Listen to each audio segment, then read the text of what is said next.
What's up, guys? Welcome to the third episode of Ringmasters Podcast. I am Chad, and joining me is my main man, the Sami Zayn to my Kevin Owens. I am Austin, and I am just, you can't see it, but I am decked out fully in Sami Zayn gear. I am wearing his hat. I was gonna say, you even have the hat.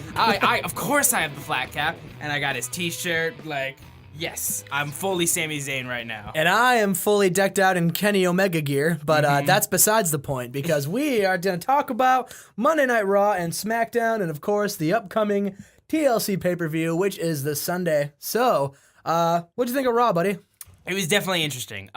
There was a lot of back and forth between what I thought was good, what I thought was entertaining, and then some stuff I was just kind of like, okay, I mean, you could have done better with that, but there was nothing. I don't think there was anything really I genuinely hated, but it was definitely some stuff that you're just like, oh, okay, fine. Well, the show started with Kurt Angle coming down and basically, putting over the Shield, and then, the Shield's music hits, and it's just Roman Reigns music. No, but it is Roman Reigns music, but you hear Sierra Hotel India Echo Lima Delta Shield, and then huge pop from the fans, and they come up from the crowd, and they're all wearing their the Shield's flat jackets, and I'm not gonna lie, I kind of wish they would have saved that for the pay-per-view. Yeah, I agree. I think they wasted it. I agree.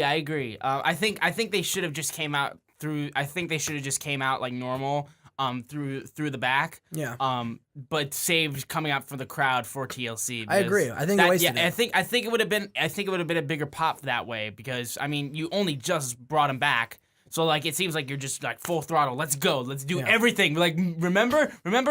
It's the Shield. It's the Shield. It's the Shield. You can save that. Come on. It's especially if the heels entered first and they came down the ramp, and then we're all waiting, looking down the ramp, waiting for the Shield to come out, and then the Shield music hits, and then they come through the crowd. Yeah. And then they circle around the ring like they do with the five guys. I don't know. I think that would have been a huge pop. And I agree. I think they wasted it. But other than that, though, Roman was really coming out there being just in your face against Kurt. It was weird how he was trying to be super intimidating towards the general manager. It's just who's also a babyface. Exactly, who's also supposed to be a babyface. So that's why Seth was like, "Hey, calm down, big dog." Yeah. It's seriously, let's calm it down. So they call out the Miz, the Bar, and Braun. But Kurt's always like, save it for this Sunday. I feel like that's his new catchphase now. Save it for this Sunday. We're not doing this tonight. Even if there's not a pay-per-view. Save it for the Sunday. Exactly. But and one thing I actually wanted to comment on too was because I was watching Up Up Down Down recently because they played 2K18 on Up Up Down Down with Seth, and they mentioned when they came across Cesaro in the roster list. It's Seth went the Swiss Cyborg, and then apparently Seth and Xavier said that Cesaro had no idea about that T-shirt. He had no idea. In fact, it was Seth and Dean who were the people who were pushing for that T-shirt. So it's that's funny. It's not even his T-shirt. It's they pushed for it and they're we lobbied for that stuff. But we petitioned for that shirt. See, it'd been really funny if the new Shield T-shirt was just that. Oh yeah, they just all came out wearing those T-shirts. Oh my God, that would be hysterical. And Cesaro's just thuffer and thuckatash. Exactly. Well, then Roman would just be like, no, just no. That's the big dog's catchphrase. Exactly. It's don't egg me on because I will go back to that. This is my yard. This is my yard. It's you freaking tater tots. But yeah, we had a tag team title match, Ambrose and Rollins against the Bar, and then the main event was a steel cage match, Roman Reigns versus Braun. Yeah, before we get to that though, I want to talk about Elias. Because Elias came out, but my favorite jobbers. He had the club with him. First, I thought this was funny. Me too. The fact that they started singing Honky Tonk Man theme song was just great. I thought that was great. And then they came, I think it was to the theme of Kurt Angle's song. Yeah, it's Jason is a nerd. It's I don't get where they came up with that whole thing, but I don't know. I love the club. Gallows and Anderson are really great improv talents. I don't know if you've ever watched the Talk is Jericho. They do Talking Shop, and they have Gallows and Anderson on as guests. And Okay. literally, it's just them just bullshitting. And Gallows and Anderson are so genuinely funny. And Gallows does really, really great impressions. Yeah. And I'm fully convinced that if they ever pull the switch on Gallows and Anderson and make them babyface, they could be the most over tag team in that company because they are so funny. Like them in the New Day, I feel like could do both of Yeah, that. Because yeah. I feel like right now, like as heels, they're just really not. They're not doing anything. Yeah. But if they went and turned them babyface and had them do this funny stuff, I feel like they could get over with the crowd. It's really sad to see like Gallows and Anderson on Raw, like basically being jobbers when when you watch them in New Japan, exactly. they were killers. I mean, like again, it's another like. You bring these guys back over, especially Gallows, like, because you fired Gallows first after the SES, and then you bring him back, and again, you're leaving him with nothing. It's just like, this is 3 times Gallows has been in WWE and just kind of been just given small potatoes. Yeah. Because you got Festus, which is the biggest disgrace you could ever give to someone. Yeah. And then you got this SES, which was great. I love the but Straight Edge Society. Yeah, Straight Edge Society was incredible, but of course nobody got behind it. And then now you have the club. When they first came out, like everyone lost their mind, but then like they kind of didn't like take them seriously. They kind of treated because I think the biggest problem I had with it was when they met up with AJ and they're just like buddy, like, hey, what's going on, man? Hey, and they're like joking around and stuff like that. I thought like the idea about. I mean, you could vouch for this because you watched them in New Japan. I thought the idea was that they were crazy dangerous as a tag team. Yeah, they were. Like I said, they were basically what Tonga and Roa are from New Japan. Like they were these brutes that just killed people, and it was great. And they would come down the ramp and they'd like spit on the Japanese people. Like it was great. They were great heels, and they were awesome. And then they come. And then they debut and Raw for WWE, and they hit a Magic Killer on, I think it was New Day. I think they started an immediate feud with New Day. I think it was. Yeah, and they were great. And you're like, oh man, like the club. And then they were with AJ, and I loved when they were with AJ. Oh, yeah. When they were the club, like it was great, and they were being used. But then as soon as AJ went to SmackDown, they kind of just been floating. And I thought when Finn Balor came back that they were going to pull the trigger. Well, I mean, they teased that too. When them and AJ were just looking at Finn, they're like, that's what I think. Too sweet. And then they're like, oh. That's what I think they should do. Even if you just turn them babyface, like, I don't know. I mean, yeah, exactly. You can turn the club babyface and then like have them do that stuff, and then have them work with Finn Balor too, and then then that could push Finn back to the Universal title picture. Or you could turn him heel, and then there you go. You can and then we can have the club versus the Shield. Yeah, exactly. Like, who wouldn't want to see that? Yeah, like I mean, obviously, I feel like people would side, like the hardcore fans would side more to the club because it's Balor, Gallows, and Anderson. I'm a hardcore New Japan fan, and I don't know who I'd root for. Like, really? That's the thing. It'd be great. Like, it reminds me when they did the Shield versus the Wyatts, and people lost their minds. Oh over yeah, that. yeah. That was a crazy cool like spot. I think that was at Royal Rumble, and like people were just like, yes, give us this, please. I think it has Shield versus Evolution worthy. Yeah, those matches hype. were great. Yeah, at Extreme Rules, like that was awesome. But yeah, so Jason Jordan, Titus O'Neil, and Apollo Crews came out to face Elias in the club. They went over. Nothing interesting about this match.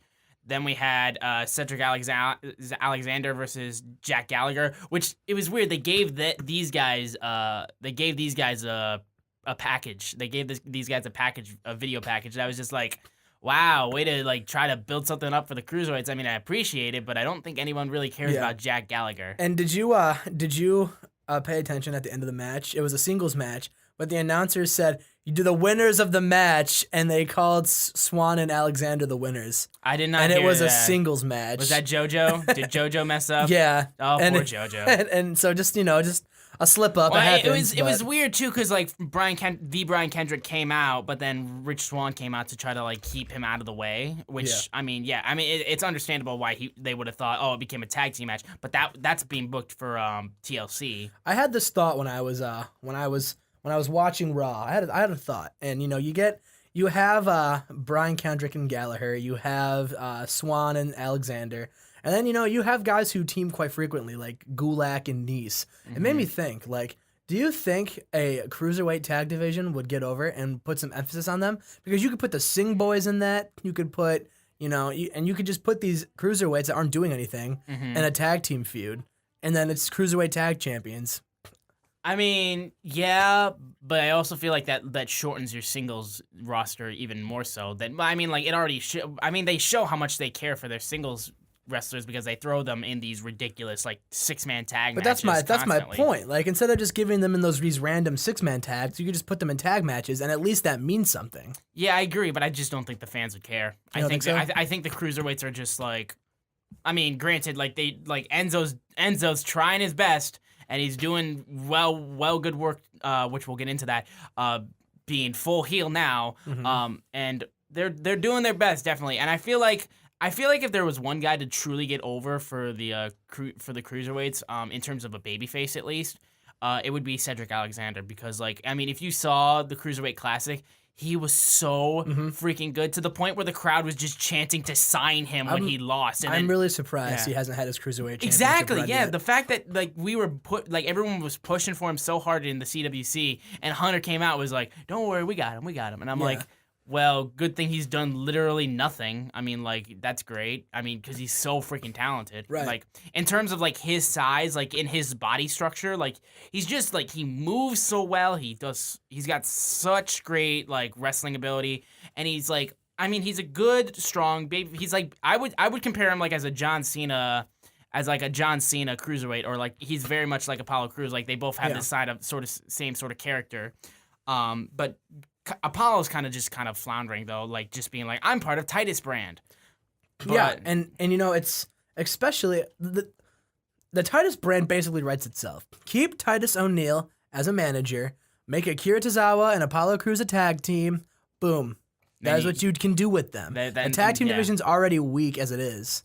Like I'm not saying put the tag titles on them, but I'm just saying instead of aimlessly having these random obscured feuds, like I think Titus O'Neil did a really good job as a manager. And I think I don't doing really great want to too. see him wrestle anymore, to be honest. I mean, I don't think he's got too many interesting things to do as a wrestler. I mean, his whole character for the longest time was just the fact that he went whoa, whoa, whoa, and that he used to play football and that and all that kind of stuff. It's like basically, yeah, he's a lot like Mojo Rawley, but like a lot more toned down.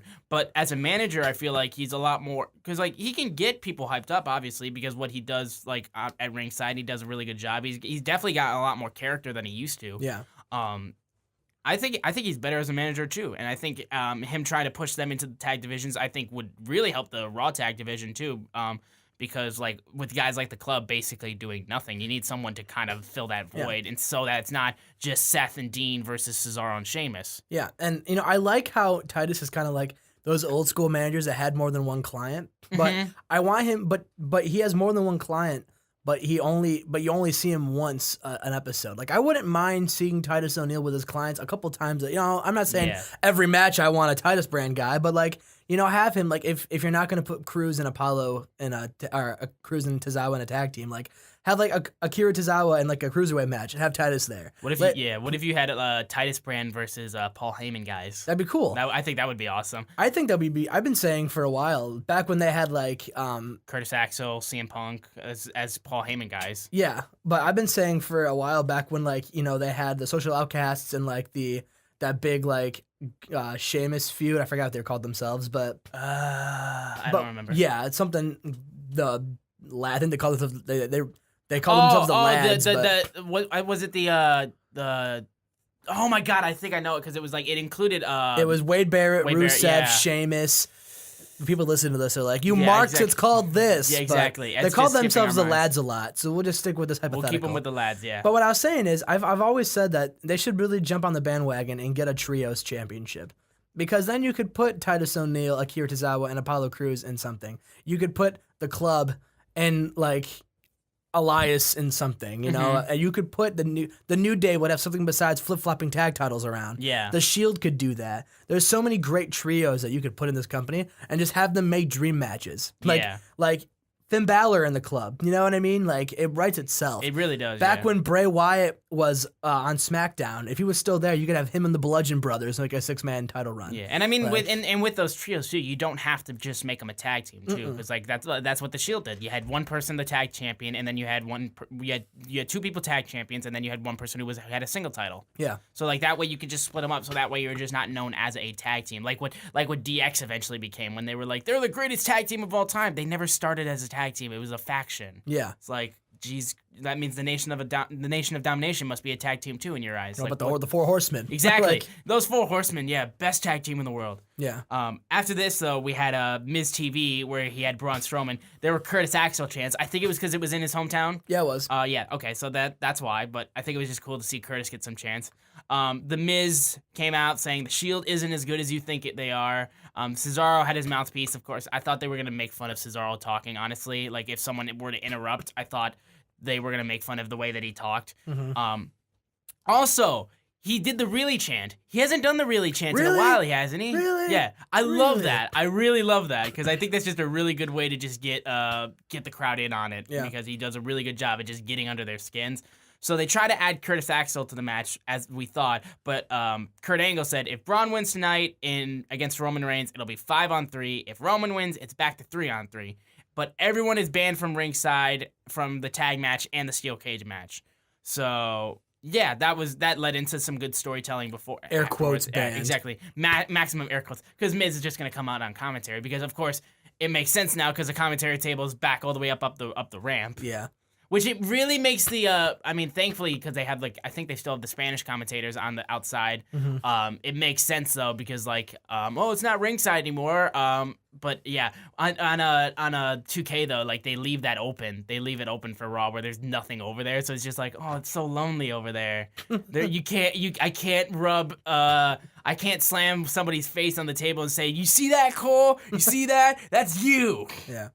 But then we had Sasha Banks versus Alicia Fox.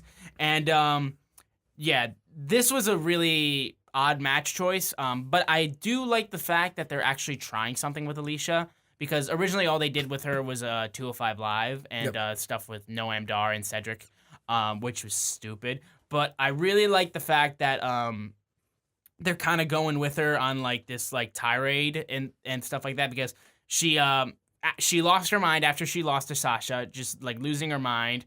But then Sasha Banks had an interview backstage, and Alicia attacked her, and was just losing her mind, screaming, just being legitimately looking crazy and stuff like that. Granted, it's the same sort of gimmick they gave to people like AJ Lee and Mickie James when she first started out. Just be crazy. Well, and it's funny too because they go to this Alicia Fox crazy gimmick not all the time, but very frequently. I remember a few years ago when she had this angle where she would lose a match and then have a breakdown on stage in the ramp, and she dumped Coca-Cola and JBL's cowboy hat.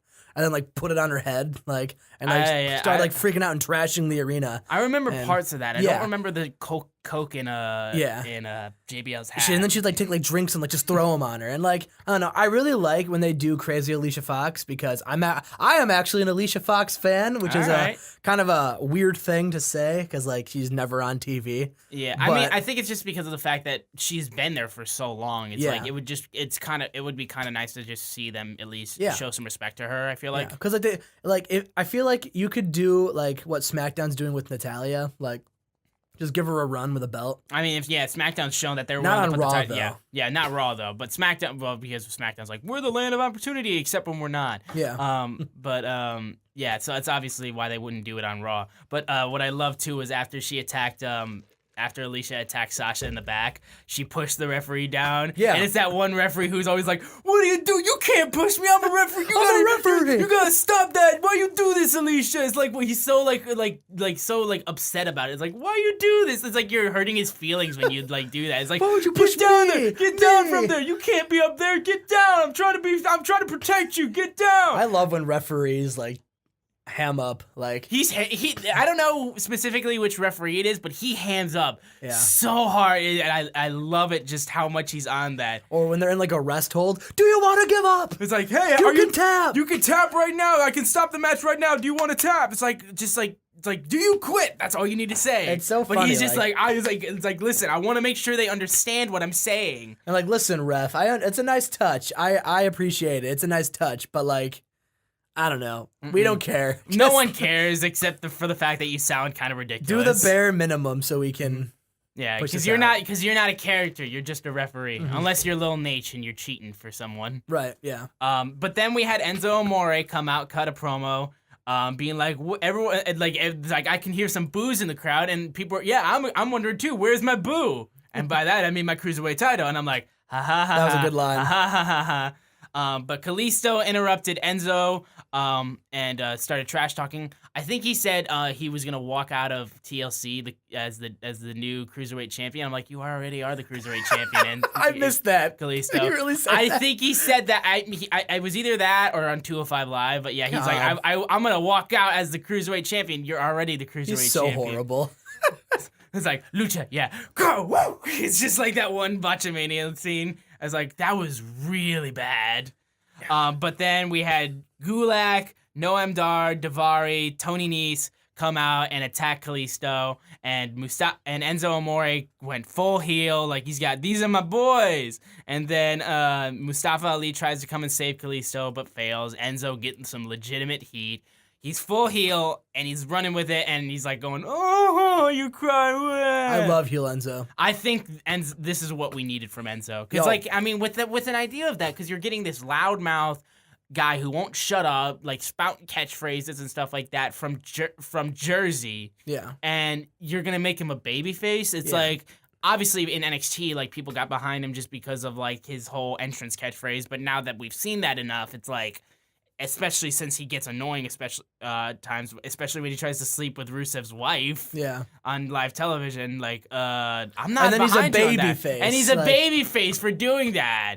Except it's okay because he's like, I'm not sure we should be doing this. Then why are you there? And it's funny too because like he is just the perfect foil to like the cruiserweight division because like the cruiserweight division, you know, they're always like, these are where the wrestlers go. Like this is where our best wrestling is the cruiserweight division. Great technicians, high flyers, hard hitting cruiserweight and action. Enzo Amore. And Enzo Amore. And he's just such a great, especially when he's champion because he's just like, you know, everything that the cruiserweight division is not. I am, and I'm the champion. Yeah, I just feel like though, like because obviously they threw basically almost all the heels except for D. Brian Kendrick and Jack Gallagher into one faction to support Enzo Amore, which is kind of interesting to see Noam Dar like supporting Enzo Amore because I saw some of his stuff when he was wrestling on the British independent scene, and he's good. He's really good. Noam Dar's awesome. Yeah, and I just love how good he is. He did such good work. Just seeing him like lackey for Enzo, I'm just kind of like, oh no. Well, that's how I feel about Drew Gulak too. Like I love Drew Gulak, and just to see him like, I love his PowerPoint gimmick. But it's one of those things where it's like, oh, you could do so much more. I honestly forgot Daivari's name when I was like, okay, Drew Gulak, Noam Dar, Tony Nese, and who are you? And Daivari's relative. I was like, oh god, I don't remember your name, and it's just the weirdest wrestler name, like Arya Daivari. Yeah, Arya Daivari. How the heck are you supposed to remember that? Just because it somewhat rhymes? I'm like, I can't spell that. Like, come on, I'm a dumb American. And I really think that the cruiserweight beatdown is gonna set up a 5-on-5 cruiserweight match at Survivor Series. Oh yeah. Because I counted when they were in the ring, and I'm like, oh, that's 5. Yeah, that is 5. Yeah, now it's just a matter of getting some like other cruiserweights to help out Kalisto. Well, I feel like obviously Kalisto and Mustafa. Yeah. And then you can get some of the cruiserweights that aren't doing anything. Well, TJP's still heel, isn't he? He goes back and forth. Yeah, I mean, I guess he could go back, and no one would really care. Yeah. It'd be really cool if they did a callback to when the Fashion Police were on 205 Live and like teamed up, but they won't. But it'd be cool if they did. It would be really cool. I mean, it is a double pay-per-view, so I mean, you could do that, but I don't think you will. Yeah. But yeah, it's definitely interesting. But I just don't know exactly how this faction thing's gonna work. I think it would be better if he would have just had like maybe 1 or 2 people like coming out to support him instead of just throwing 4 cruiserweights with him and stuff like that. I'm like, first of all, I have no idea what you're gonna name that, like just Enzo's posse or whatnot. The realest guys in the room. Oh god, yeah, put that on a t-shirt. But yeah, or the certified G's. The certified G's. There you go. But I just feel like you're throwing way too much at that. I mean, Right. I understand how it would work in terms of Survivor Series, but like you don't even need to have them established as Enzo's guys. They could just be like, oh, they're heels, so they'll work for Enzo. He's like, listen, I'll get you a shot at the Cruiserweight champion if you work with me. Yeah. So like, because Did he say that at 205 Live? I don't think he did. Because that's what I was going to say. Because storyline wise, it made no sense that they go from bashing on him one week to now they're buddies. And I'm assuming that he might have brought that up, but like. I don't watch 205 Live, so I wouldn't know. Yeah, I missed 205 Live this week too, and I hope that that's what he said, because that's the only storyline purpose that I could see as to why they would help him. And then if they were to lose at Survivor Series 2, then he could just be getting mad at them, and then all of a sudden they just turn on him again and leave Enzo all alone. Yeah. I mean, but it would be a really quick, like, stupid thing, just to drop it right there. But I don't know. I can kind of understand right now why Neville left. Yeah, dude. It's starting to slowly move back down a little bit. Well, it's amazing what taking one guy away from the division can do. Exactly, especially when the division's that small. Can you imagine like if Neville and even like Aries were still on the were still there? Yeah, I mean like it would seem like it's a lot bigger than it is. Well, and the fact that if Aries was still there and Neville was still there, and then you do add Kalisto, who does bring some star power, I guess. And then I mean, about as much as my drink right now, but enough to quench the thirst of wanting wrestling.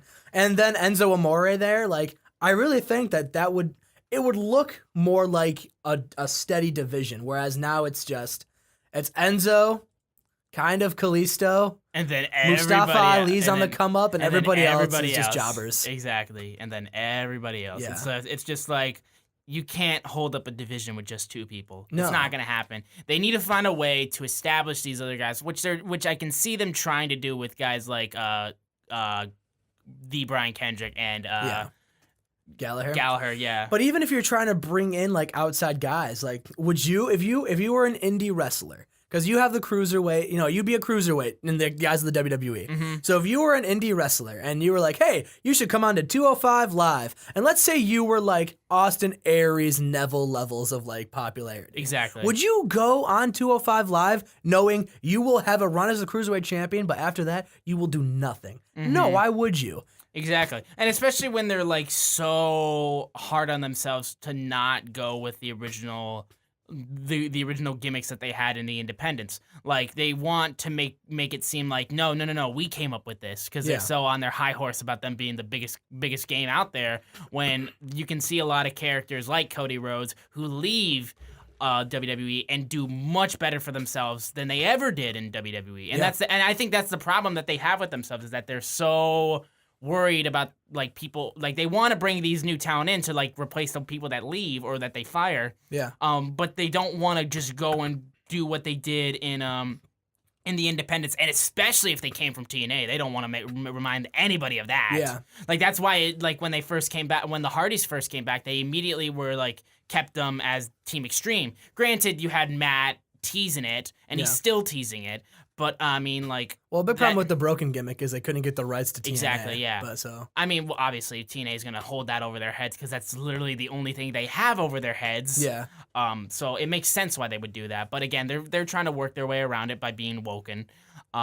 But yeah, it just seems like WWE wants everything to seem like they created it, and if it doesn't seem like they created it, then it's not worthwhile. Why do you think Roman Reigns ended up being bigger than Seth Rollins? Seth Rollins came out off of the independent scene, like doing crazy good work, but Roman Reigns was homegrown, and he ended up being pushed way harder than Seth and Dean. Yeah, and and a prime example of that is with Daniel Bryan. Oh yeah, biggest indie guy in the game when he came there, and then he was or CM Punk, but then he ended up being the Miz's Pro on NXT, and then fired from Nexus. It's WWE's treatment of the internet darlings. Yeah, it's like, oh well, you're not gonna root. How dare you boo John Cena, but cheer for CM Punk? Exactly. Like, all right, CM Punk, you're gonna buried now. Yep, we're gonna attack you backstage by Randy Orton and Legacy and make you lose the championship without even being in a match. Yeah, it's like good for you. But then, getting back on track, we had the Raw Tag Team Championship between Dean and Seth in the bar. I liked how they teased how Cesaro lost his teeth in the first place. With the whole slingshot back into the corner. Yeah. I like how they teased that. There was a nice double suicide dive by Dean and Seth. It was a strong match. I think it was a strong tag team match that you would have on Raw for the championship. Yep. Nothing really to complain about that. But then we had Finn Balor's demonic message to Sister Abigail. And, I mean, I know how hard you are on this gimmick. So he said he was going to slay a monster with a demon of his own. And then we cut to Finn in his demon gear, but it's all orange because get it, Halloween! Yeah. And he said, my demon is dying to meet you, Sister Abigail. And then we had Demon Finn say, run. And obviously it's weird because they're cutting back and forth between that on the screen. I can only imagine what that looked like live. Yeah, probably bad. I'd imagine so, because everyone would be like, what the hell is going on? Yeah, like, why is his voice changing? No, his voice wasn't even changing. It's like, why is this weird sound playing like every time he finishes a sentence? And then like, why is he showing up on the Titantron? Yeah. It's just like, I don't know. So what do you feel about this? Okay, well, do you listen to Dave Meltzer? Occasionally. Okay, well, Dave Meltzer tore this feud apart. He said that this is the worst thing going on in wrestling. He said this entire angle was horrible. He said it was a waste of time. He said and it's hurting both guys. So, Dave Meltzer, I'm going to shoot on you for a minute. Let's go. Now, Dave Meltzer, you know, I respect most everything you say, but I am very high on this feud. Has it been the most exciting? At the beginning, no. Their matches have been good. Decent to good. Their last match at the last pay-per-view was a good match. And you know what? We've already seen the Demon versus Bray. Yes, that story has been told. However, now we're getting Sister Abigail Bray versus Super Demon Finn. And if this is booked right, this could put both of these guys on an entirely different plane of career path. Like I said last week, Bray Wyatt could be an absolute force if they book this right. And I think they should book this right, because anytime you make a star, you make money. Bray needs to squash Finn Balor. Like I said, he needs to flat out destroy. He needs to be like, you can bring in any colored rainbow demon you want to bring in. Bring in a green one, a purple one, a blue one. I don't care. Bring in the entire Power Rangers if you want. Sister Abigail will beat him. And then after that, Finn can go away for like a month. Bray can then just start destroying people left and right as Sister Abigail, because he's just a killer. And then Finn Balor comes back later on and says, you know, I couldn't even beat Bray Wyatt. Or it says like, you know, I you know, that really hurt, you know, I can't beat Bray, you know. And then he gets back together with the club and says, you know what? This'll beat Sister Abigail. And then we can get Sister Abigail and maybe some other people. Maybe the Bludgeon Brothers. Maybe we'll just, you know, have Sister Abigail just be a beast and just face them by themselves. But you can get Finn Balor with the club. You can have Sister Abigail be a force. And both of these people benefit. To say that this feud is horrible and the worst thing WWE is doing, do you watch WWE, Dave Meltzer? There is far worse angles they're doing than this. I mean, the pre-show is Cedric Alexander and Rich Swann versus Gallagher and Kendrick. That's going to be a good match, but no one cares about it. At least people care about this. At least I do. Like, it's hooking me. I think it's interesting. Why are we ruining WWE for at least attempting to tell a story, which they usually never do? They usually book, and a good example of that is wasting the Shield entrance at the beginning of the show and now waiting literally a week, or not even less than a week, to do it at a pay-per-view. They're doing storytelling, and I'm a huge fan of storytelling. I'm a huge fan of this angle, and I really, really, really hope that they book this right. They probably won't, because they rarely do things right. But I really, really hope they do. You're just dropping a pipe bomb right now on Dave Meltzer. You're just going at him. Come at me, Dave Meltzer. This pipe bomb was a 5-star pipe bomb. Oh, God. But, yeah, my thing with this, too, is, like, I mean, like, what you said about having the club get together with Finn, you could even get Braun Strowman back together with Bray, because, like, there you go, you have a Wyatt back together. And, I mean, like, even then, like, 2-on-3, you have Braun Strowman and like, Sister Abigail Bray, that matches up as 3 people already. Yeah.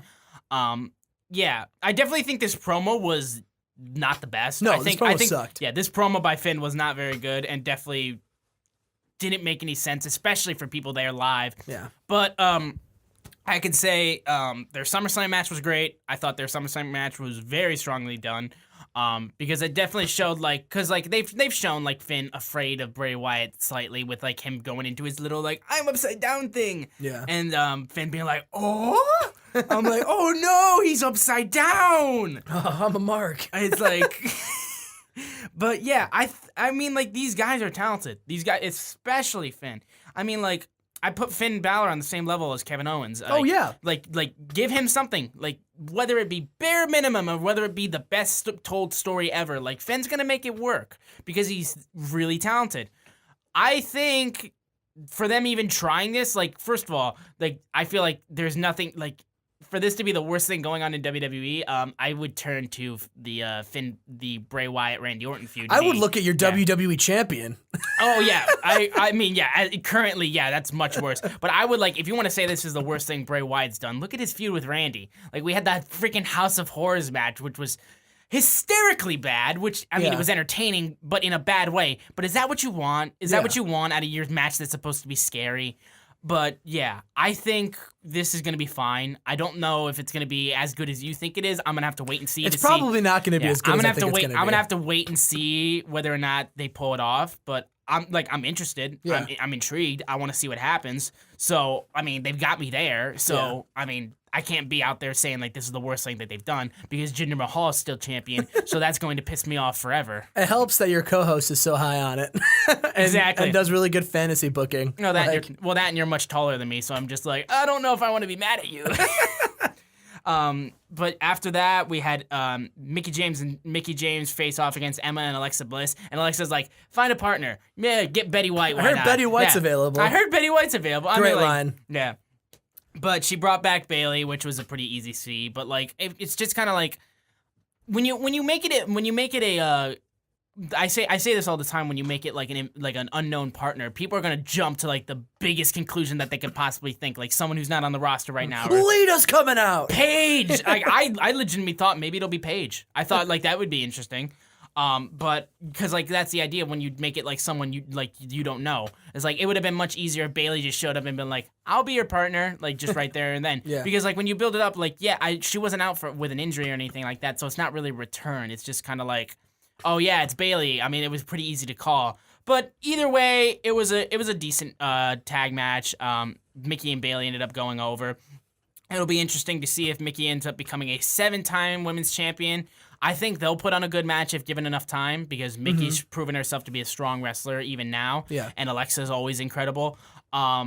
I don't like the biscuit butt joke. I think that's levels of tater tots and sparkle crotch. Yeah. Like it's just kind of like we don't need low ball comedy. It's that low ball baby face. Like let me make fun of your butt gimmick or something like that, or the fact that you're pale, or the fact that you're this. It reminds you that their target audience are children. Yeah, exactly. That was funny. It also reminds us that WWE doesn't know how to book baby faces. Like they're so thrown into this mindset of like the 80s superhero, like the guy who'll talk trash and like say all this stuff, but like he's awesome, so you have to cheer him. Say your prayers and eat your vitamins. Not even say your prayers and eat your vitamins. It's like freaking like they're trying to do like Stone Cold levels or The Rock levels, or just like making fun of people, which I mean worked in that time period and was like great television for that time period. But now storytelling has become way different with like shows like Breaking Bad, where like there's no good guy or bad guy a lot of times in your main characters. There's just guys and people like with problems and like issues. So I think that's the thing that WWE like can't really get out of in terms of their storytelling. So you're basically saying you want a guy who's not a good guy, and not a bad guy. Shut up. But shut who up, is the guy? Shut up. Get out now. No, that's not what I'm saying at all. I'm just saying like if you're gonna keep the babyface and heel dynamic of good guys and bad guys, like. Either have them go all the way, or have them go all the way one side, or go all the way the other side. Don't have them try to be this tweener thing that you kind of try to do all the time, unless it's just like you're not sure what to do with them right now. My thing is just like when you have a babyface come out and you say these like ridiculous things, like just like I'm making fun of you. It's like, are they considered the higher ground? Are they taking the higher ground by making fun of them? Yeah. Shouldn't they be like just like saying like coming out there being like. Like, I mean, what Mickey said, like, he's like, sticks and stones, like, what you said really hurt. But then she proceeds to call Alexa Biscuit Butt. I'm like, you're stooping to her level. I'm like, how is that supposed to be a babyface thing to do? I agree with that. When you stoop to her level and call her names and stuff like that, when, like, is Alexa Bliss calling Mickey James old the same as Mickey James calling Alexa Biscuit Butt? Or is one of them worse at one level? Because it's like, it's hard to tell. And for, like, a casual fan, they're like, who am I supposed to care about, like, in terms of, like, who's the good guy and who's the bad guy? I mean, obviously, if they attack him backstage and stuff like that, that's how they show, like, oh, you're the bad guy. Or, like, maybe Alexa's parents were biscuits. Maybe that really offended her. I don't know. Maybe you crossed the line, Mickey. I don't know. But, like, it's just, like, I don't like what they... Some hot cross buns. Oh! You devilish genius, you. But, yeah, so that was... Yeah, I don't know. Yeah. I really just wish that baby faces were booked better in WWE. Yeah. But I know it's not going to happen because we're just stuck in the same mindset that we've been stuck in for literally like 20 years. Yeah. It seems like. And that's what happens when there's not a company who can realistically compete with WWE. Hey, you get complacent. You get complacent. You're like, I'm the top guy. Why should I bother to change anything when it gets me money? But we found out that Sasha Banks will face off against Alicia Fox at the kickoff show. I think it's disrespectful to have Sasha Banks on the kickoff show. I think it's just like, come on. Like, yeah, I mean, she's not doing anything, so I agree. I'm surprised they gave her a match. I agree, yeah, but like, I don't know. I mean, with how many matches you have on this show, and like with it being like, we don't even have like we only have one TLC match that's been confirmed. Like, thankfully, we're not getting a stupid chairs match because I believe the chairs match is the worst gimmick match in the history of WWE. Yeah, it's pretty bad. It's like, I'm gonna hit you with a chair unlike I would do in any other match that allows that. Yeah. It's just like, but that's all I can use. Yeah. And it's like, there's no realistic way for that to make sense. I take that back. The Big Show Eric Rowan stairs match was pretty horrible. Oh, yeah. That was when they did TLC and stairs. Tables, ladders, chairs, and stairs. It's because it rhymes, so obviously people should care. But Curtis Axel ends up getting, later on in the show, gets goaded by the Bar and Braun to go look for Roman Reigns because he wants to take him on. So he goes looking for him, and then he finds him, and he's like, I'm gonna get him. And then Miz gets told, yeah, we told him to go find Roman. And he's like, just give me a second. Which, that was good comedy, because it's just Miz being like, he's dead. You guys just sent this man to die. I'm gonna go get him. And then they go finding him to find Curtis Axel hung upside down from a forklift. Like, again, is that supposed to be babyface? Is that supposed to be babyface that you literally left this man hanging upside down? I think that's pretty funny. I think it's funny, yeah. And again, Curtis tried to start something, so like, obviously when you face against Roman Reigns, he's gonna make you look stupid. Any act with Dean Ambrose gets a pass because Dean's entire thing is he's a lunatic. So yeah, that's totally something that I could see. You're gonna come at me, that. I'm gonna hang you upside down from a forklift. I bet Dean came up with it. It's like, guys, let's hang him upside down. And Seth and Roman were just like, why not? And then let's Rocky Balboa speed bag him while he's upside down. Oh my God. No, we'll get in the forklift and we'll drive around with him hanging upside down. Axeman! Oh, he's like, guys, it's okay, we got him for you. And like, that would be awesome if they drove that to the ring with him hanging upside down. I think that would be hysterical. But then Miz says, Curtis was never our fifth man. And then we had the steel cage match between Roman Reigns and Braun Strowman as the main event. Miz was on commentary, so not technically at ringside. Definitely the thing I'd like to notice too is like, while people were cheering for the Shield, people still don't like Roman because there's let's go Roman sucks chants I heard. Mm-hmm. So the Bar ended up showing up even though they were banned from ringside, and then Ambrose and Seth showed up to try to stop him. So good GMing. You literally did nothing to stop them. All you said was, you're banned. And they're like, okay. But they were still able to come down there. It's like, if you would have had security maybe to block off the entrance ramp or like block off all that stuff to make sure they couldn't get there. Other than that, why bother banning them in the first place? Because if they're going to show up anyway, it's like, who cares? It's like, oh, they broke the rule. It's like, that doesn't do anything. They still have their match at TLC. There were no repercussions for them like breaking that ban. So it's just like, oh no. But Sheamus got thrown through the barricade, I saw, which was pretty awesome. Roman tries to climb out of the cell, but Braun grabs him with one hand and pulls him back in and then superplexes him from the top, which is a crazy good spot. But the bar, Seth and Dean like were fighting backstage, and then Miz like locked them out back. Yep. Which was just kind of like, Okay. Don't know why they don't do that with everything. You're barred from ringside. We're gonna lock you in a closet. We're gonna lock you. We're gonna lock you in the locker room, and then you can't get out. Yeah. So he does that, and then Roman hits Braun with 3 Superman punches, but then it's Kane. It's gotta be Kane, and he climbs up from hell underneath the ring and gets Kane. Gets up Roman and chokeslams him twice. Tombstone pile driver, and Braun Strowman wins. So the match at TLC is now The Shield versus The Miz, The Bar, Braun Strowman, and Kane. Just like, first of all, one thing I thought was interesting was that they actually remastered his theme again. Yeah. It's just like, it's the same theme. Like, there's no need to really mess with it when it already is like the same song. I couldn't even tell it was different, to be honest. The riffs, the guitar riffs were different. I'm a music guy, so I noticed this kind of stuff. Like, I knew they remastered it, or they remixed it after the fact, because I saw on Twitter that they're like, oh, I really like this new Kane song, and I'm like, it's not really a new Kane song as much as it is kind of a new arrangement in terms of like the solos and stuff like that. But I don't know, like Kane, I love Kane. I think he's done so much good stuff for WWE, but at this point, it's like nobody cares. See, I think this would have been really cool if this would have been booked earlier down the line, because then you could have had Kane cut a promo being like, you retired my brother, so now I'm going to retire the Shield. I think that it makes sense in that way, but like when you first bring it up, like people were like, why the hell is Kane here? Yeah. And like for them to not explain that when you're 1 week away from the pay-per-view, it's like it's like nobody knows why Kane's even part of this match. And I don't think the announcers even mentioned it. No, they didn't. I think you mentioning that right now was the first I ever heard of that. Yeah. But yeah, I mean, it makes sense. It's like even if they would have had him said afterwards, you retired my brother, so I'm gonna end your career. Yeah. It's like that would have made it. I'm gonna do what my brother couldn't do and send you to hell. Exactly. Which is weird. Kane saying like, I'm gonna do something the Undertaker didn't do. It's like, okay. Well, I mean, okay, we'll see if that happens. But yeah, that was Raw. It was kind of I mean, there were definitely some good moments on there, but like, I mean, again, for every good moment, like I feel like Raw immediately decides we're gonna just bring it down again. Yeah. Oh, they're excited. Let's go get them, Alicia Fox and Sasha. Come on, guys. Let's get this going. Oh, they're excited. All right, Elias, go get him. Go kill the mood. Oh, Elias was great. Yeah, he was great. Elias and the club were great. I love them, and I'm like, I just want them to put out an album. If they can let John Cena put out an album, Elias Sampson needs to come out with an album. Walk with Elias, the album. Exactly. Now on iTunes. I would buy that thing so fast. I would get it deluxe edition. I would get it CD'd so I could listen to it in my car. I would get everything. So do you want to talk about the TLC card now, or do you want to wait till we talk about SmackDown first? We can talk about it now because SmackDown's on its own level. Okay. So the TLC card, the pre-show is Alicia Fox and Sasha.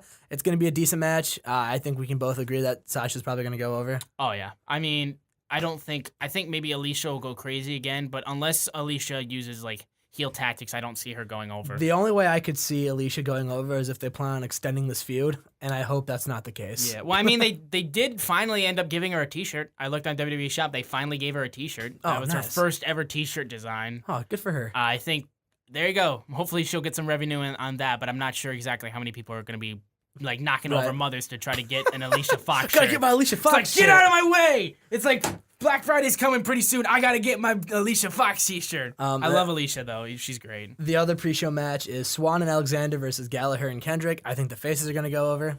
Yeah, I think so, too. Mainly because I think Enzo, which we'll get to this match, Enzo versus Kalisto for the title. I think Enzo's gonna win. Yep. I think that was... Why? I mean, I think the fact just turning him heel in the beginning was just a setup that he's going to become champion again. Yep. And it's just going to kind of flip-flop back and forth between Kalisto and Enzo. Yeah. So yep, Enzo will win. Let's see what else is booked. We got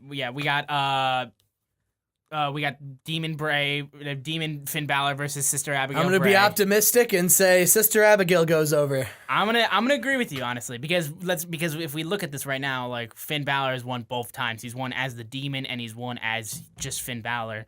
So if Bray doesn't go over, it's just like, well, what have we been doing this feud for? Exactly. Finn's just going to just destroy Bray Wyatt this whole time. Well, and the rumored card was it was going to be Brock versus Finn Balor at Survivor Series, but now that might not be the case, now I see no reason why Sister Abigail can't go over. Exactly. I mean, it just seems like Bray needs this way more than Finn does. And I mean, like, the fact that Finn's already gone over on Bray twice, right? Having him go, like, take a loss from Bray Wyatt at once, like won't do anything to hurt him. I feel like. It should be interesting. I'm wondering if they're gonna try to do the spooky stuff they did from WrestleMania. I hope not. Yeah, where it's like, look, there's maggots in the ring, guys. It's not gonna do anything. Just make it a big slugfest. Just make it like a brawl, and then I'll be happy. I feel like that they're gonna do something in terms of the Sister Abigail thing, though. Like have like her voice appear, or like something like that. Have him melt Finn Balor with heat vision. Finn Balor's just a pile of dust. Or just like full on like grab. What if he? You know, it would be really interesting if he why wasn't this match made like a tables match or something? Like just to make it a little bit more interesting. Yeah, I don't know why they didn't make gimmicks. Like yeah, it was like only that. It's kind of like because it's like if they can do 2 Hell in a Cell matches for Hell in a Cell, why can't they do like 2 TLC matches or just 2 or like a tables match? Yeah. Like granted, a ladder match doesn't really mean anything unless you're holding a title. I was thinking, I thought the ladder match was going to be the cruiserweight match. That would have been interesting. I think. I mean, it would have definitely been something that Kalisto could do good stuff with because I mean, in his last TLC match, he did that Slated El Sol off the top of the ladder. Well, then you could have one of the 5 cruiserweight guys like tip the ladder over or cost Kalisto. Kalisto still looks strong, and Enzo can heel his way to the victory. You know? Yeah. But yeah, and then we have the Shield and first we have Mickey versus Alexa. Oh yeah, I think Mickey's going over. I think so too. I think so too. All right, so no arguments here. We have Asuka versus Emma. Let's say at the exact same time. Who thinks gonna win? Ready? 1, 2, 3. Emma. Okay. Well. Nope. Asuka. I think will win. It's Asuka. Yeah. There's no way. There's no way in hell that Asuka's first loss is gonna be to Emma. That's the only. But then again, I said the same thing about Shinsuke versus Jinder. So I mean, it's WWE. Anything can happen. And then the main event is the 5-on-3 Shield match. I think the Shield goes over. Oh yeah, I think they do too. I mean, this is a pretty predictable pay-per-view. I think. It's definitely going to be. I mean, I think some of the matches will be good. But in terms of like anything like being like, oh, who's going to win? I think that's not going to happen with this. I feel like it's just more storytelling leading up to Survivor Series, where I'm sure more stuff will blow over.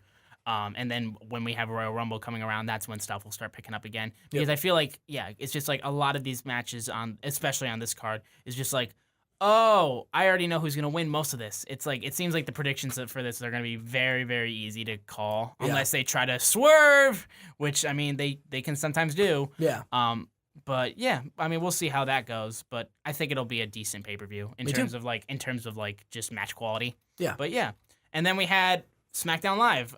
First of all, Michael Cole is on SmackDown Live. Get off of my TV. Wait, why was Michael Cole on SmackDown? I'm assuming it was because Todd wasn't there. Yeah, I'm assuming because Tom Phillips was like on vacation or something, or maybe he was just sick maybe.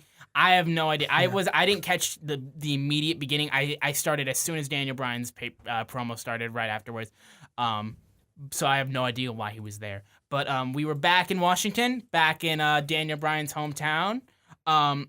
And he comes out saying Sami Zayn's actions disappointed me. And then Sami comes out skipping around, and he skipped around Daniel, which I thought was great. And I saw a great "In Zayn We Trust" sign, which that should be a good shirt. Mm-hmm. And he's like, is this the Sami Zayn I've known for over 13 years? And then Sami's like, I thought you would understand, Daniel. And he's like, listen, like we both have a lot alike. Like we're both gifted in-ring athletes. Well, I'm still gifted in the ring. You're like not wrestling anymore. He's like, the difference between you and me is that you had them and they didn't hold up their end of the bargain. When I come out, I do the right thing. I get behind them. I get them involved and stuff like that. I do the right thing, but they didn't do anything. Like they didn't cheer loud enough so management would hear like, hey, this guy should be pushed.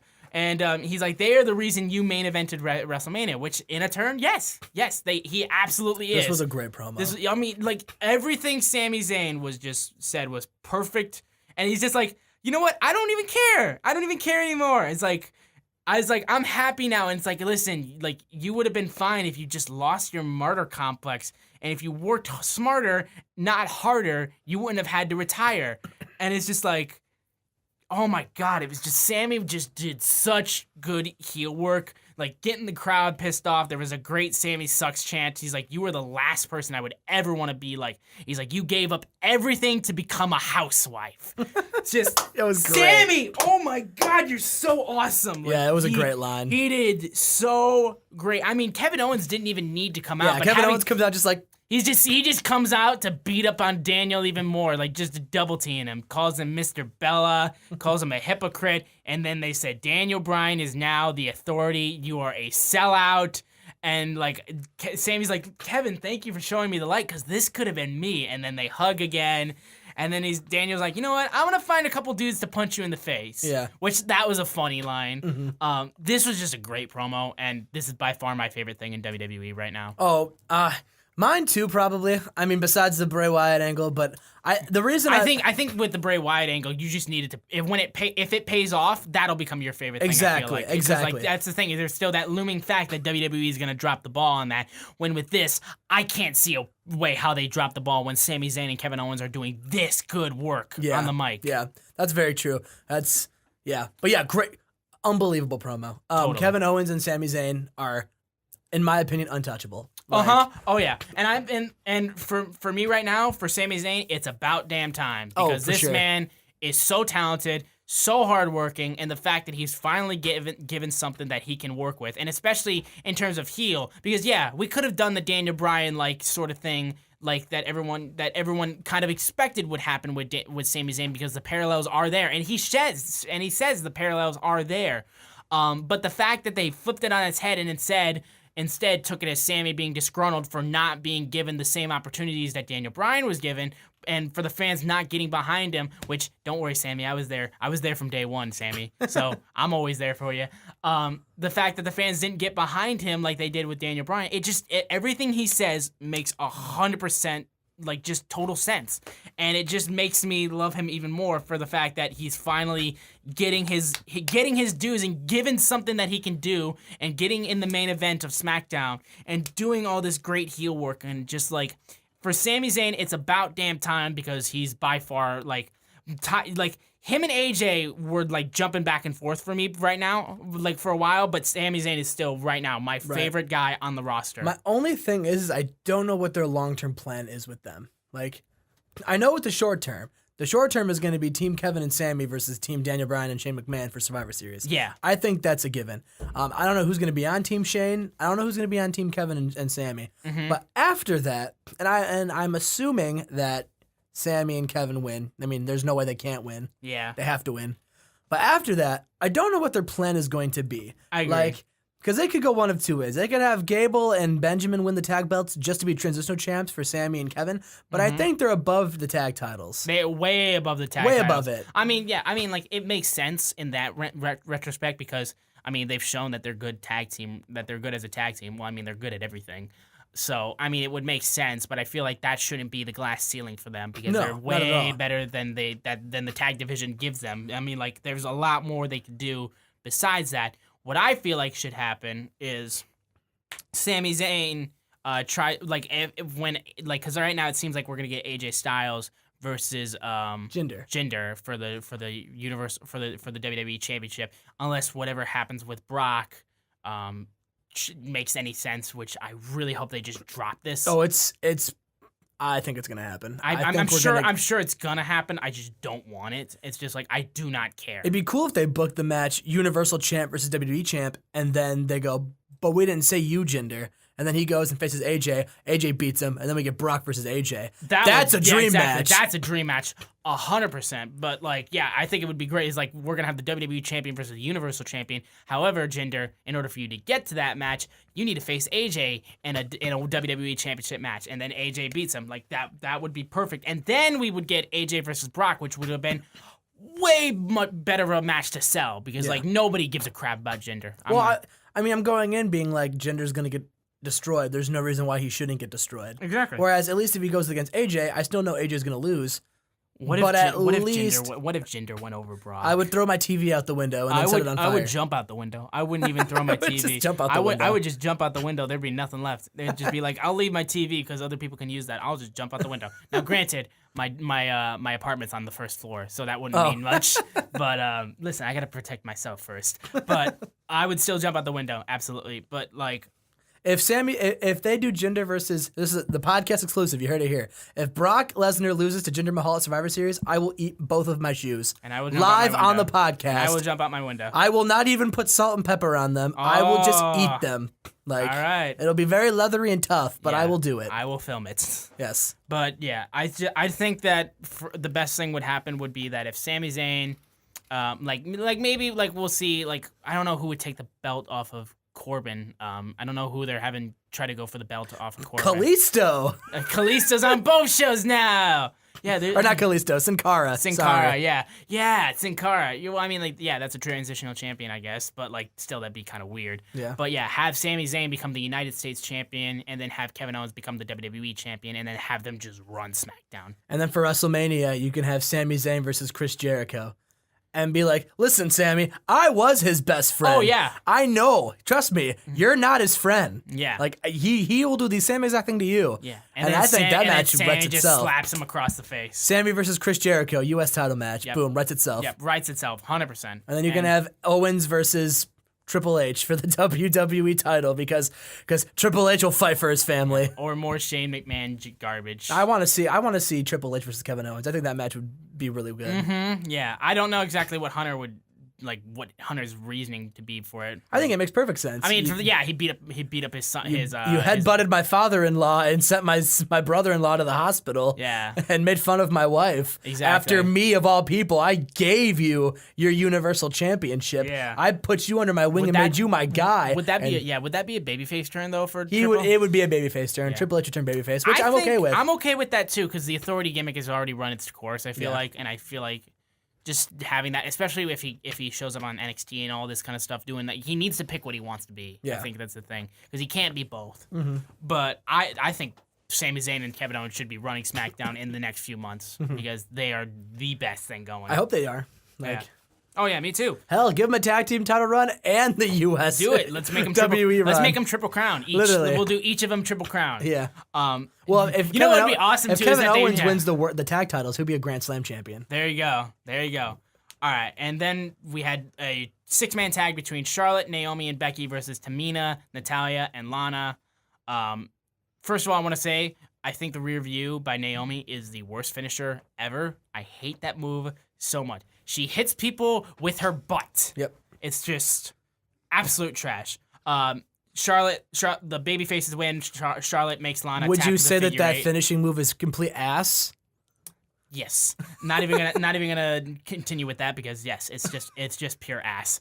Natalya tries to attack Charlotte after the match with the steel chair, but Charlotte fights back, building up to eventually when Charlotte and Natalya will get a rematch. Then we had Pulp Fashion. The big thing that I found that was hysterical was the signs that said John Cena as Mr. Orange, Mr. Blue, Mr. Pink with all of his different T-shirts. Yeah. This one I thought was a lot weaker in terms of the. Well, I think it's because ones. the angle's dying. I think it's because people are like. I just think they're running out of things to do. Exactly. I feel like it's just you got to kind of stop with these little shows and start pushing them as actual tag teams. Yeah. But yeah, nothing really too much to say on that. We had Baron Corbin versus Sin Cara. Baron Corbin saying the United States Open Challenge is closed for good, and then Sin Cara wins by countout. I mean, Corbin, what a start for your United States Championship run. Jeez. Well, I mean, he'll squash Sin Cara probably next week. Yep. And then we had Gable and Benjamin come out saying the Usos were going to become the new tag team champions, and then they leave them hanging. Yep. Then we had another promo by the Bludgeon Brothers. Still not 100% sure how to feel about these guys because they're just with their sledgehammers. I mean, I'm hoping they're good. I really like Luke Harper. So yeah, I mean, there's a lot of hope there, but I just don't think it's gonna work. I mean, we need more tag teams for SmackDown. We don't need more trash tag. It just makes me sad because I feel like the payoff to this big angle is as we even had the Ascension say during the Fashion Files is B2 is the Bludgeon Brothers. Exactly. And so it's one of those things where it's if the Bludgeon Brothers debut and then they squash the Fashion Police. Well, then I'm sad because they squashed the Fashion Police. Mm-hmm. So I mean, that's instant heat. Right. I guess. But at the same time, what does the Fashion Police do then? Exactly. Yeah. But then we had Jinder Mahal saying his Survivor Series announcement, saying he's going to challenge Brock Lesnar at Survivor Series. I groaned as soon as I heard that. I was just no. I am not paying money to watch that. That match will be garbage. Because we would get the normal Brock Lesnar suplexes, and then we get Jinder doing whatever the hell he does. He'd F5 both of the Singh brothers at the same time on his back. Well, yeah, I mean, there'd be that one cool spot, but at the same time, like, it would just be a squash. It would just be a Brock Lesnar squash, and it'd be like I said with the part-timers, like, you want when Brock Lesnar shows up to have, like, a legitimate opponent, not someone like Jinder Mahal. I don't care if he's the WWE champion. He doesn't act like the WWE champion. He doesn't feel big enough to be the WWE champion. I agree. So for him to come back and be at Survivor Series, which I granted is a big pay-per-view, so it makes sense why he would come back. But for him to face someone like Jinder Mahal, it's worthless. It doesn't make any sense for Brock Lesnar to care about this match. Especially when a year ago it was advertised Goldberg versus Lesnar. Yeah, that was last year at Survivor Series, Goldberg versus Lesnar. This year at Survivor Series, Brock Lesnar versus Jinder Mahal. No one's gonna care. Yeah. It's just gonna be boring. Same old, same old. It's going to be like a house show Brock Lesnar match where he suplexes the crap out of you, beats you up, and just, like, punches you in the face, and then F5s you, and that's going to be it. And, like, it's just not going to be worth anything. AJ thankfully came out and said that, saying, "You haven't beaten me, Jinder," even though he kind of has. He kind of did at Backlash. He kind of beat you. Did he? I'm pretty sure, yeah, he beat him. I saw a video on WWE Memes Facebook page, and it, like, he said, "You haven't beaten me," and then it just cut to, "Why the F you lying?" And I was just like, ooh. I think it was at Backlash. It might have been the SmackDown before Backlash, though. I couldn't tell exactly if it was at the pay-per-view or if it was before to build up to Jinder, because I think he has beaten him before. But AJ attacked Jinder Mahal. And next week, one of the Singh brothers, I can't remember which one, is going to be facing AJ in Jinder's honor. But, yeah, then it was like a really slugging, like SmackDown was slugging a lot. Then we had, after Sami Zayn came out, then we had Bobby Roode rematching Dolph Ziggler. Dolph won by grabbing the tights, being like, "I told you so!" And it's just like, oh my God, can we get this over with, please? Yeah. Because, like, if we were going to get a rematch at Survivor Series, it's just like, come on. It's like, right now is the moment for Bobby to turn heel. It's just like we've already established that, like, babyface Bobby Roode is boring and heel Bobby Roode has always been better. So let's just get it going. But then we had Aiden English singing backstage, and then New Day came out making music and stuff like that. And he's like, Rusev shows up all of a sudden. He's like, "No more New Day. Only Rusev Day." And then Xavier just starts playing Rusev's theme. It's Rusev Day. No, he goes, "It's Rusev Day." Not the time. Not the time. And it's like, that was hysterical. And then immediately as I saw that, I'm like, I need an Elias English debut. I need an Elias English duet, like, now. But I just loved it when Xavier just started playing Rusev's theme, like, and stuff like on that. The trombone, that was funny. He's like, "Rusev Day is not a joke." I love Rusev, and me too. Yeah. I love Rusev. Aiden English is kind of starting to win me over a little bit more. Oh, I loved his singing gimmick the second he debuted it. Oh yeah. And then we had the main event. We had Randy Orton, Shinsuke Nakamura teaming up again for literally no reason. Other than they're the top guys they're the top baby faces. They wanted to punch Kevin Owens and Sami Zayn in the face. It's like Daniel's like, "Please punch Kevin Owens and Sami Zayn." They're like, "Okay." All right. Got nothing else going on. They team up again for the second week in a row to face Sami Zayn and Kevin Owens. Kevin Owens distracts the referee for Sami Zayn to hit Randy Orton with a low blow off of the Hangman DDT, and then hits him with a haluva kick and gets the pin over Randy Orton. And great heel work, and, like, there you go. Yep. Sami Zayn got a win on SmackDown, and he pinned Randy Orton. Like, that would have never happened back before when he was doing all this stuff. So, they go backstage, and they're like, "Hey, Daniel, so what are you going to give us now? Are you going to do another handicap match? Are you going to do, like, a TLC match? Is it going to be a Daniel Bryan on a pole match?" And then he announces that Shane McMahon will be back next week. But Kevin also, I heard him when they were walking backstage start singing Sami Zayn's entrance, and I was just like, yes. Great heel work. Great heel work. And then they came out again out there as Kevin Owens was just like saying, like, "Yes, yes, yes, yes." And he's like, "I am Kevin Owens. This is Sami Zayn, and he is my best friend." And then he just screams, "Hug me! Hold me tight!" And I lost it. Yeah, it was really funny. Oh my God. It was just like, I wanted freaking Titanic music to just start playing. Like, can they just come out, like, near, far, wherever you are? Be like Drake and Josh. Hug me, brother. Hug me. That's exactly what it was. Yeah. Oh, my God. I just love those two. I can't stop singing the praises of those two. They're doing incredible work. Yeah. So. By far, they're the best thing going on SmackDown. And they or were WWE. Or WWE in period, yeah. Because, like, I mean, I think these guys are better than The Shield. I think they are 100% way over than The Shield. But, yeah, I think that was the highlight of this week. And heading into TLC... slightly underwhelmed, but I'm hoping some of the matches can pull us back in, especially the Demon Finn versus Sister Abigail matchup. I'm hoping that can be the match that kind of just like won, so you can win your argument over Dave Meltzer that you've apparently just started now. Not sure if I'm gonna be able to back you up on that one, but I'll let you go on that one and see exactly how that works out for you. Come at me, Dave. It's like, come on, bro, let's do it. But yeah, it should be interesting, but I'm very, very underwhelmed heading into it, so hopefully they can win me over. Yeah. All right, guys. That was the episode this week. Make sure you look for us on iTunes. Make sure you hit us up at CM Life, and we will see you guys next week.